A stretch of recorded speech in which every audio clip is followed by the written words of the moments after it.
Bismillahirrahmanirrahim. Assalamualaikum warahmatullahi wabarakatuh. Alhamdulillahirabbil alamin. Wassalatu wassalamu ala sayyidil mursalin nabiyyina wa habibina wa syafi'ina wa sayyidina wa qurrati a'yunina wa maulana Muhammadin wa ala alihi wa ashabihi ajma'in, amma ba'd. Bola Rek TV yang berbahagia dimanapun Anda berada, ngaji lagi kita. Ya, kita ngaji tentang ayat. Tentu sebagai makhluk, jadi gini Bolo, yang Maha Kuasa itu saking sayangnya sama kita itu dikasih buku panduan kehidupan. Kalau dulu para sahabat yang menjumpai masa hidup baginda Nabi Sallallahu Alaihi Wasallam, mereka sangat beruntung. Kapanpun mereka bisa konsultasi ke baginda Nabi, seketika mendapat jawaban, seketika terpuaskan rasa penasaran. Tapi kita juga tidak kalah beruntung. Usia baginda Nabi Sallallahu Alaihi Wasallam ada limitasinya, tapi Allah memberikan kita sebuah pedoman hidup. Ibarat begini, ibarat manusia, misalkan nih kita beli peralatan elektronik, TV misalkan. Itu kan pasti di dalamnya ada buku panduan, penggunaan, safety, keamanan, dan seterusnya. Pun manusia adalah kreasi yang Maha Kuasa Allah Subhanahu wa Ta'ala. Dan ketika berkreasi, alhamdulillahnya kita itu juga dikasih buku panduan tentang kita untuk meniti samudra kehidupan. Al-Quran, ada hadis Nabi Sallallahu Alaihi Wasallam. Namun sayangnya Bolo, hari ini semangat, spirit manusia modern untuk sekedar istiqomah membaca Al-Quran itu mengalami penurunan, bahkan memudar. Seiring perkembangannya peradaban, kesibukan, jadi intensitas membaca Al-Quran itu semakin memudar, semakin memudar. Padahal Bolo, di antara media untuk kita sebagai hamba mampu berkomunikasi dengan Allah Subhanahu wa Ta'ala, itu adalah dengan membaca Al-Quran. Karena itu Bolo, ayo deh, saya, Anda semuanya, kita punya target dalam 24 jam itu. Ada target kita membaca semampunya. Tentu nanti kita tingkatkan. Kalau hari ini ya sudah deh, misalkan 1 lembar, it's okay. Yang penting istiqomah.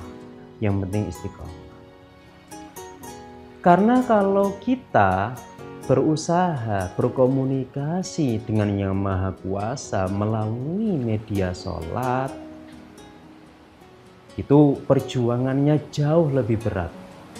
Tetapi membaca Al-Quran adalah media yang paling simpel untuk kita mampu berkomunikasi dengan Allah Subhanahu wa Ta'ala.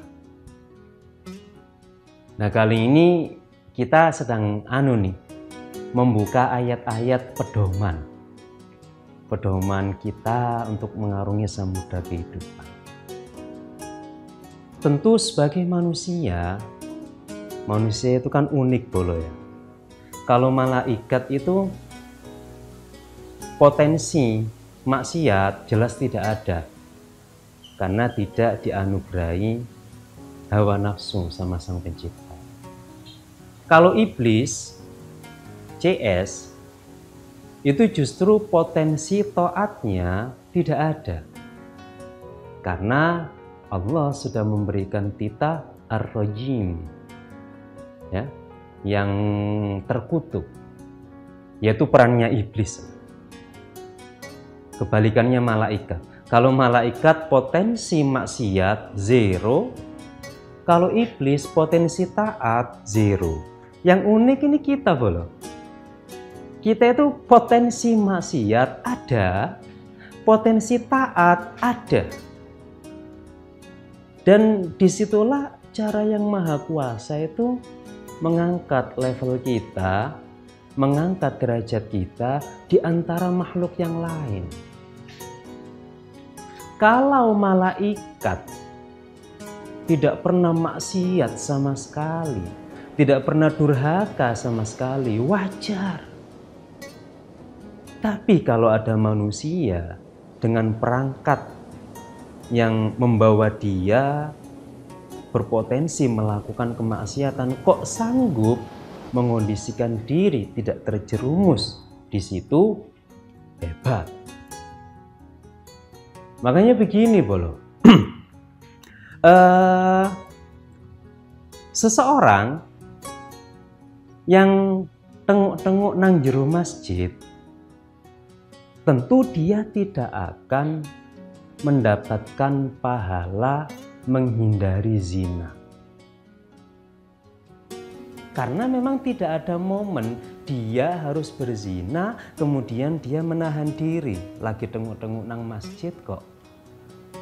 Berbeda ketika ada seorang pria dihadapkan pada kondisi ada kesempatan berzina, lalu kemudian dia mampu mengondisikan diri untuk tidak, hebat. Di situ ada nilai plus, testingnya lulus. Jadi kadang-kadang nafsu itu berstatus barokai, memberikan peluang kepada manusia untuk melewati testing, untuk kemudian dapat reward pahala, dapat reward keridhaan rahmat Allah Subhanahu wa Ta'ala, untuk kemudian terangkat derajatnya. Nah, kecenderungan manusia ini itu di dalam Al-Quran itu sudah dibocorkan. Ini loh, manusia itu sukanya A, B, C, D, dan seterusnya. Nah ini A, B, C, dan seterusnya ini apa saja? Jangan kemana-mana bolo, tetap di titian.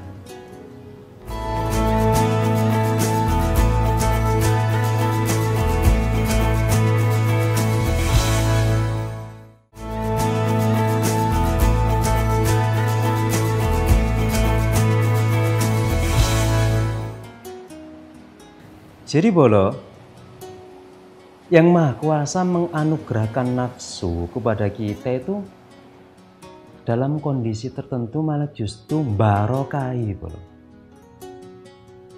Loh, ya iya, orang kalau tidak dihadapkan kesempatan berzina, jelas dia tidak akan tercatat mendapatkan pahala menghindari zina. Tidak ada momentum kok. Tidak ada upaya untuk mengekang nafsu kok. Tapi kalau orang yang dihadapkan kesempatan berzina, kepingin, tapi dia mampu mengondisikan diri dan tidak ke situ, luar biasa. Dapat poin plus dan dapat penilaian hijau, bagus. Nah, kita di surah Ali Imran itu yang Maha Kuasa itu memberikan semacam clue ya. Ada beberapa nafsu yang Allah anugerahkan kepada manusia itu ada beberapa kecenderungan yang menjadi prioritas dalam hidup. Atau dengan bahasa lain, umumnya manusia itu pasti doyan hal-hal berikut ini. Sebagaimana yang tersebutkan dalam surah Ali Imran ayat 14, A'udzubillahi minasyaitonirrajim. Bismillahirrahmanirrahim. Zuyyina linnasi hubbus syahawati minan nisa'i wal banina wal qanatiril muqantarati minadz zahabi wal fiddah wal khaylil musawwamati wal an'ami wal harth. Sengaja dijadikan indah di mata manusia. Bolo, perhatikan. Yang Maha Kuasa sengaja mendesain manusia itu doyan satu minan nisa, wanita-wanita. Wanita itu disebutkan pertama, Bolo. Dan ini menjadi fitrah semua manusia, kecenderungan, mohon maaf, doyan wanita itu ternaskan dalam ayat ini, dan itu memang sudah didesain demikian oleh Allah. Kalau dalam kitab tafsir Al-Jalalain misalkan, kenapa yang Maha Kuasa itu mendesain nafsu itu suka wanita? Ya dalam rangka testing. Dikira menungso itu tengok-tengok, wis pokoke ibadah, wis pokoke iman tanpa melalui testing. Ya enggak. Pasti akan ada sekian tes. Pertama adalah mesti sengaja dijadikan indah di mata manusia adalah wanita, Bolo. Daya wis lumrah banget kalau seandainya dalam istilah-istilah ya orang-orang kabeh wong lanang itu mata keranjang. Ya karena memang yang Maha Kuasa sengaja mengondisikan demikian. Namun disitulah testingnya. Siapa yang mampu mengondisikan diri untuk tidak terbuai dengan keindahan wanita yang muncul dari diri wanita, selamat lolos tes dan mendapatkan reward di mata Allah Subhanahu wa Ta'ala. Yang kedua, yang sengaja dijadikan indah oleh Allah di mata manusia adalah kehadiran seorang putra-putri. Tentu siapapun setelah resmi berstatus suami istri sah secara agama negara, pasti yang sangat didambakan adalah kehadiran seorang putra dan putri. Dan kadang-kadang dalam perjalanannya seorang putra putri itu sama Allah dijadikan tes untuk manusia. Pasti seorang ayah itu akan memikirkan kesejahteraan putra-putrinya, sehingga membuat dia termotivasi semangat makaryo, semangat kerja, rino wengi kerja makaryo ngumpulno dunyo. Dalam rangka apa? Kecintaan terhadap putra-putri. Dan terkadang tidak sadar, itu membuat ia, perhatian ia kepada Sang Pencipta yang menganugerahi dia putra-putri itu menjadi memudar.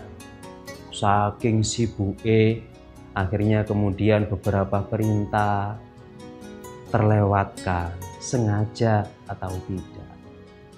Saking repote ngelembur, beberapa perintah terlewatkan atau tidak.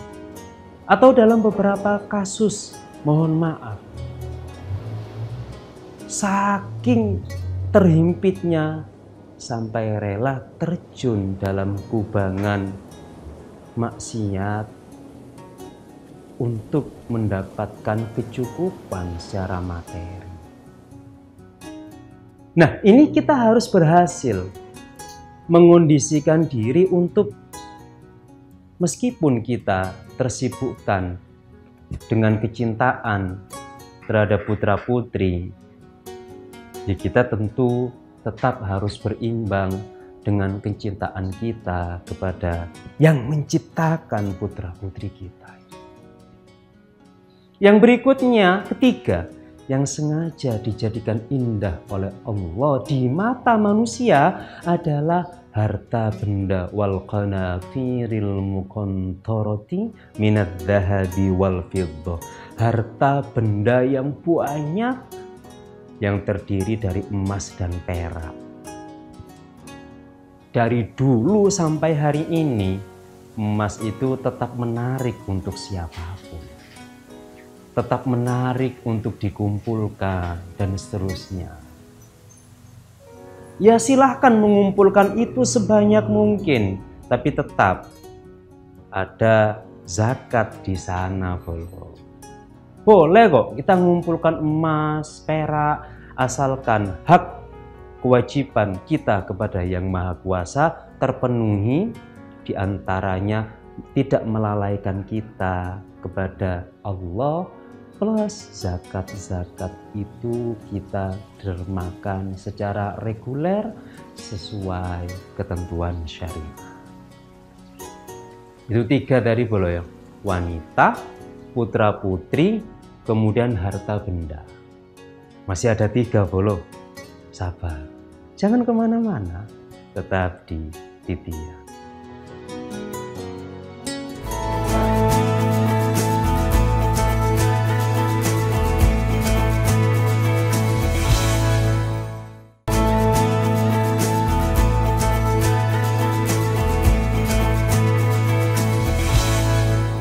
Tadi sudah tiga hal yang sengaja Yang Maha Kuasa jadikan indah di mata manusia. Pertama wanita, kedua adalah putra-putri, ketiga adalah orientasi duniawi, mengumpulkan harta sebanyak mungkin.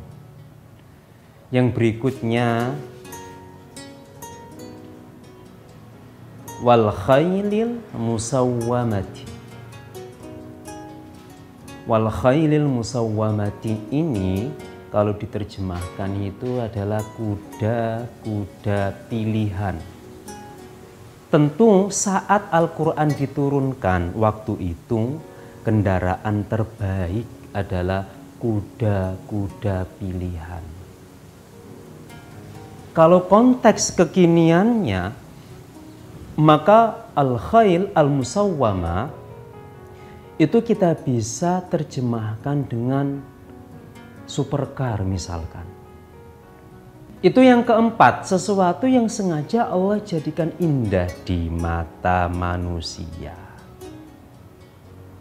Jadi yo wajar bolo, pasti deh bolo itu kepingin. Meskipun tidak kepingin, ada terbersit dalam hati, ingin deh menaiki kendaraan mewah. Nanti sudah tercapai, ingin deh yang lebih mewah lagi. Terus. Ya tentu bukan berarti tidak boleh, silahkan. Asalkan tadi loh, tidak menjadikan perhatian kita kepada Sang Pencipta itu berkurang. Syukur-syukur malah tambah. Misalkan, wah, berangkat ke masjid, sholat jamaah 5 waktu, naik Ferrari misalkan. Itu kan keren. Dan nggak usah ngeber bolo. Neng masjid kok ngeber. Tapi kan itu kan bisa jadi ekspresi syukur kepada Allah yang menganugerahkan Ferrari itu kepada bolo. Yang berikutnya, kelima adalah wal an'ami. Itu kalau diterjemahkan harfiah artinya adalah hewan-hewan ternak. Atau dalam konteks kekinian kita bisa terjemahkan dengan bisnis apapun yang kita lakukan hari ini. itu juga jadi salah satu hal yang sengaja Allah ciptakan untuk menarik di mata manusia. Ya boleh kita berbisnis dan seterusnya. Baginda Nabi juga berbisnis, kaya raya, dan seterusnya. Yang penting tadi, bisnis yang dijalankan tetap membuat kita itu alangkah beruntungnya kalau semakin dekat semakin bersyukur, semakin dekat semakin bersyukur. Yang terakhir bolo, wal harth, itu artinya adalah kebun. Konteks kekiniannya hari ini itu kita bisa maknai sebagai properti.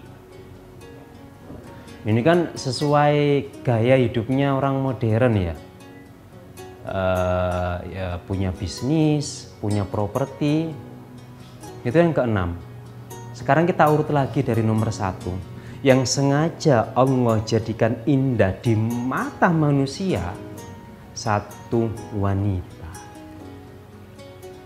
Yang kedua, kehadiran putra-putri. Yang ketiga, harta yang banyak, emas, perak, uang tunai kalau hari ini, deposito dan seterusnya, saham mungkin. Yang keempat adalah kuda-kuda pilihan atau kalau konteks kekinian, kendaraan mewah. Yang kelima adalah hewan-hewan ternak atau konteks kekiniannya, bisnis yang sedang bolo jalankan. Yang keenam adalah wal harth, kebun, atau bisa kita terjemahkan hari ini dengan properti. Dalam kitab Tafsir As-Sa'di karya Syekh Abdurrahman bin Nasir As-Sa'di, itu dari 6 hal yang sengaja Allah buat menarik di mata manusia, itu ada 2 model manusia menyikapinya itu. Pertama adalah manusia yang selamat. Dia sadar kalau 6 hal ini manusiawi dan tidak bisa dipungkiri dan tidak mungkin dinafikan, tapi dia mampu untuk mengondisikan diri melewati sekian testing Allah melalui 6 hal yang menarik tadi. Nah, itu orang-orang yang beruntung, manusia yang beruntung. Tahu, tesnya begini, aku harus begini. Tesnya begitu, aku harus begini. Yang kedua ini yang tidak beruntung, awalnya tahu, karena ini adalah testing, diinformasikan di Al-Quran, dibaca dan seterusnya. Tapi dalam perjalanannya, banyak manusia itu dari tahu bahwa itu merupakan testing, itu merupakan hiasan kehidupan dunia, tapi dalam perjalanannya justru 6 hal tadi dipertuhankan dalam tanda kutip.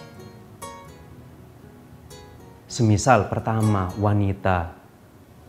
Betapa banyak orang-orang itu yang mempertuhankan sosok wanita. Artinya mempertuhankan itu jadi orientasi dalam hidup. Pokoknya wanita cantik dan seterusnya. Cantik dan seterusnya. Kadang-kadang juga ada orang itu mempertuhankan anak. Maksudnya gimana mempertuhankan anak? Ya saking perhatiannya sama anak, dia kadang-kadang rela menggeser kewajiban kepada Yang Maha Kuasa. Kemudian harta benda, wis akeh contoh nih. Karena harta benda orang itu jadi terbuai, merasa jumawa, boleh gak gara-gara aku gak soge. Padahal semua hanya milik Allah. Kemudian apa tadi namanya? Kendaraan mewah, properti dan seterusnya sama. Atau dalam bahasa sekarang biasanya dipadatkan dengan 3 hal, harta, tahta, wanita. Kendalikan diri kita, bolo. kita harus sadari itu adalah sekian testing. Dan kita harus mampu menguasai diri, mengondisikan diri untuk tadi itu. Sukses melewati testing itu dan menjadi hamba yang menang di hadapan Allah Subhanahu wa Ta'ala. Amin ya Rabbal Alamin. Terima kasih telah setia menyaksikan. Semoga bermanfaat. Sampai jumpa kembali di titian berikutnya. Ihdinas siratal mustaqim. Wassalamualaikum warahmatullahi wabarakatuh. Arek TV